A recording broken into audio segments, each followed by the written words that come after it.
faut qu'on parle de quelque chose de très important à prendre en compte. Les muscles stabilisateurs de l'épaule.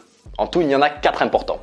Le subscapularis, le supraspinatus, le petit rond et le infraspinatus.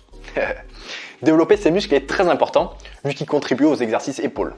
Mais surtout parce que le sous-développement de ces muscles est la cause d'énormément de blessures. Blessures qui peuvent retarder ton avancement de plusieurs mois, dans le meilleur des cas, et de plusieurs années dans le pire des cas.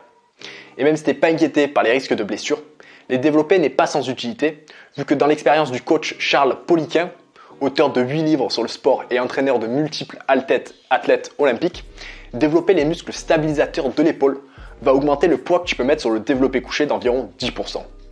Ce qui est plutôt pas mal.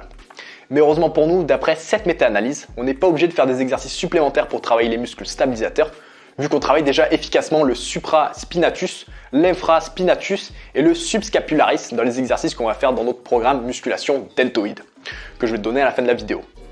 En fait, le seul muscle qu'il faut qu'on travaille directement est le petit rond. Donc on va faire ça rapidement en début de séance avec des poids très légers, en faisant des rotations externes avec des haltères. Parmi toutes les variations de rotation externe haltère, il n'y en a pas une qui se démarque beaucoup plus que les autres, donc je te conseille juste de faire celle que tu préfères.